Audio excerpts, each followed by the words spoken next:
ছোট ছোট আলু দিয়ে ডিমের এই রেসিপিটা খেতে অসাধারণ লাগে। তাই তো বাজার থেকে বিশেষ করে ছোট ছোট আলুগুলি কিনে এনেছিলাম আজকে দুপুরে লাঞ্চে ডিমের এই রেসিপিটি বানাবো বলে।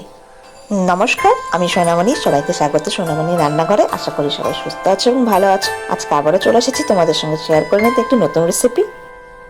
আর আজকে বানাতে চলেছি ডিম আলুর দম। চলো তাহলে পুরো রেসিপিটি একবার এক নজরে দেখে নেওয়া যাক।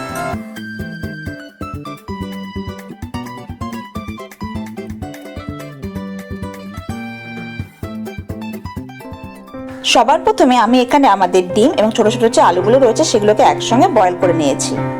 আর এক্ষেত্রে কিন্তু ডিমগুলো আমাদের হাফ বয়েল হয়ে এলে তারপরে কিন্তু লবণ অ্যাড করব, না হলে কিন্তু ডিমগুলো ফেটে যাবে। আর ডিম আর আলু ভালো মতন সেদ্ধ হয়ে যাওয়ার পর আমাদের কিন্তু একটু সময় দিয়ে আলু আর ডিমগুলোকে ছুলে নিতে হবে। এবার ডিমগুলোকে আলতো আলতো করে নাইফে সাজিয়ে, যাতে ডিমগুলোতে মশলার ফ্লেভারসগুলো অ্যাবজর্ব হতে পারে। এবার এখানে আমি নিয়ে নিয়েছি একটা টমেটো এবং খানিকটা আদা। এবার একটি মিক্সির জারে টমেটো কুচি এবং সামান্য আদা কুচি নিয়ে নিয়েছি। আর নিয়ে নিচ্ছি খানিকটা লবণ আর সামান্য পরিমাণ জল।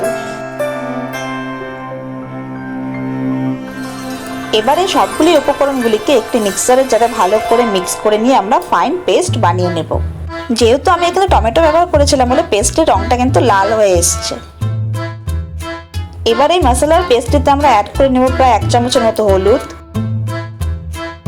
প্রায় 1 চামচের মতো জিরে ধনে গুঁড়ো। একবার আবার ওই সবগুলো উপকরণগুলিকে আমাদের ভালো করে একটু চামচের দ্বারা মিক্স করে নিতে হবে।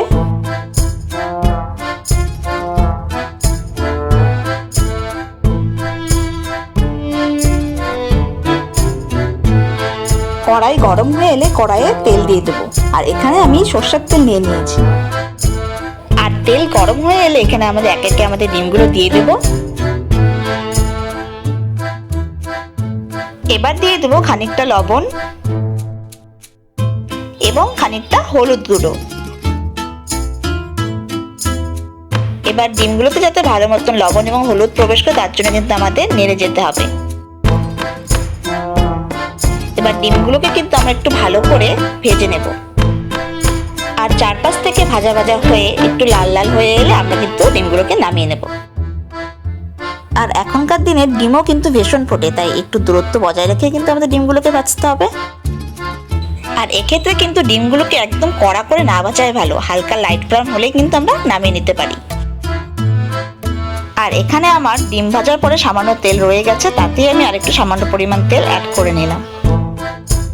আর এখানে আমি ফোড়নের জন্য দিয়ে দিচ্ছি খানিকটা গোটা জিরে, একটা গোটা শুকনো লঙ্কা এবং দুটো তেজপাতা।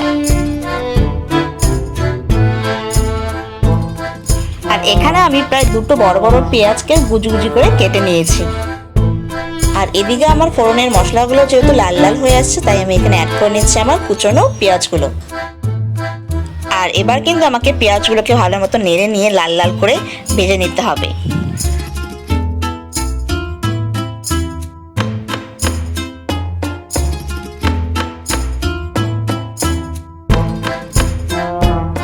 আর এই দেখো একটু সময় দেওয়াতেই পেঁয়াজগুলো কি সুন্দর ভাজা ভাজা হয়ে লাইট ব্রাউন হয়ে গেছে।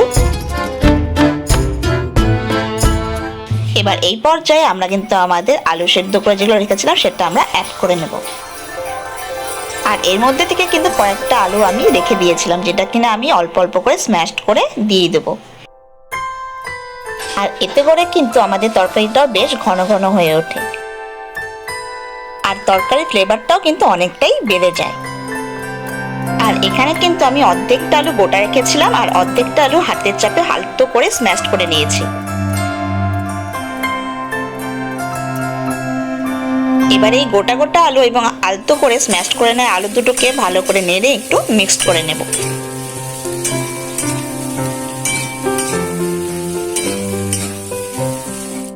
এতে পরিমাণ মতো প্রায় আমি 1 চামচের মতো লবণ নিয়ে নিয়েছি।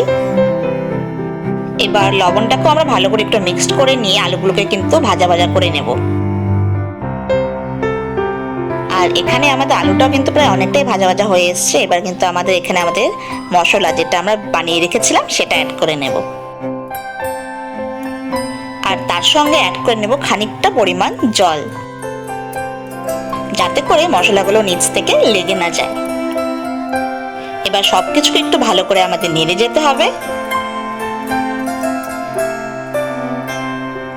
আর এবার আমি এখানে অ্যাড করে নেব 4-5টা চিড়ে রাখা কাঁচা লঙ্কা, আর নিয়ে নেব সঙ্গে কয়েকটি রসুনের কোয়া, যেটা কিনা আমি মাঝ বরাবর একটু কেটে নিয়েছি। আর এবার কিন্তু সবকিছুকে আমাদের একটু ভালো করে নেড়ে নিয়ে কিছুক্ষণের জন্য আমরা ঢেকে দেব।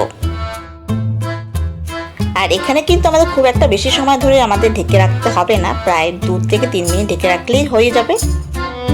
আর ঢেকে দেওয়ার কারণে দেখো খুব তাড়াতাড়ি কিন্তু আমাদের সবকিছু কষিয়ে গেছে, আর জলটা কিন্তু প্রায় অনেকটাই শুকিয়ে গেছে।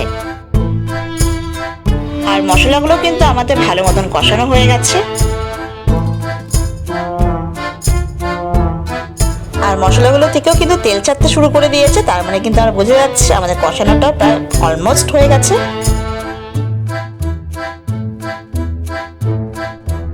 আর এবার এখানে আমি অ্যাড করে নিচ্ছি 1 বাটি মতন জল। আর যদিও বা এখানে কিন্তু আমি বাটিটা একটু বড়ই নিয়েছিলাম, তাই জলটাও কিন্তু অনেকটাই ধরেছিল। এবার ঝোলের সঙ্গে বাকি উপকরণগুলোকে একটু ভালো করে মিক্স করে নেব। আর ঝোলগুলি টকবক করে ফুটতে শুরু করলেই কিন্তু আমি এখানে আমাদের ভেজে রাখা ডিমগুলো অ্যাড করে নেব। সবগুলো ডিম অ্যাড করে নেওয়ার পর আমাদের একটু নেড়ে নিয়ে কিছুক্ষণের জন্য আমরা কিন্তু একে ঢেকে দেব, যাতে করে সবকিছু একসঙ্গে ভালো করে মিক্স হয়ে যায় আর সুন্দর একটা ফ্লেভার আমার এই ডিম আলুর দম থেকে যেন পাওয়া যায়। আর যে কোনো সময় ঝোল দেওয়ার পর কিন্তু আমাদের একটু ঢেকে ঢেকে রান্নাটা করা ভালো, যাতে করে মশলার থেকে যে নিজস্ব স্মেল বের হয় সেটা উড়ে গিয়ে চলে না যায়, সেটা তরকারিতে যাতে রয়ে যায়। আর এদিকে কিন্তু আমাদের রান্নাটাও প্রায় হয়ে এসছে। আর এক্ষেত্রে কিন্তু একটু আমাদের ঘন ঘন নেড়ে যেতে হবে, যাতে করে নিচ থেকে লেগে না যায়। আর এদিকে আমার ডিমের ঝোলও অনেকটাই প্রায় শুকিয়ে এসছে, তাই এতে আমরা অ্যাড করে নিচ্ছি প্রায় 1 চামচের মতো গুঁড়ো গরম মশলা। আর এই ডিম আলুর দমের ঝোল কিন্তু আমি একদমই শুকিয়ে ফেলবো না, কারণ যেহেতু আমি এখানে আলুগুলো একটু স্ম্যাশ করে দিয়েছিলাম, তাই ঠান্ডা হওয়ার পর আলুগুলো কিন্তু নিজস্বভাবে ঝোল টেনে নেয়। আর এদিকে দেখো ঝোলটা কিন্তু পরিমাণ মতো শুকিয়ে গিয়ে আমার ডিম আলুর দমটা একদম রেডি হয়ে গেছে। আর এটা যেমন গরম গরম ভাতের সঙ্গে আমরা পরিবেশন করতে পারবো, ঠিক তেমনই লুচি পরোটার সঙ্গেও কিন্তু একদম জমে যাবে। তাহলে তোমরা কোনটার সঙ্গে খাবে সেটা তোমরা চুজ করে নিও। আর রেসিপিটি কেমন লাগলো সেটা কিন্তু অবশ্যই একটু জানিও, আর একটু লাইক এবং বন্ধুদের সঙ্গে অবশ্যই শেয়ার করে নিও। আর এরকম আরও একঝাঁক রেসিপি হাতের মুঠোয় পেয়ে যেতে অবশ্যই একটু সাবস্ক্রাইব এবং ফলো করে নিও সোনামণি রান্নাঘর ও সোনামণি মণ্ডল সোনাকে। Thank you for watching.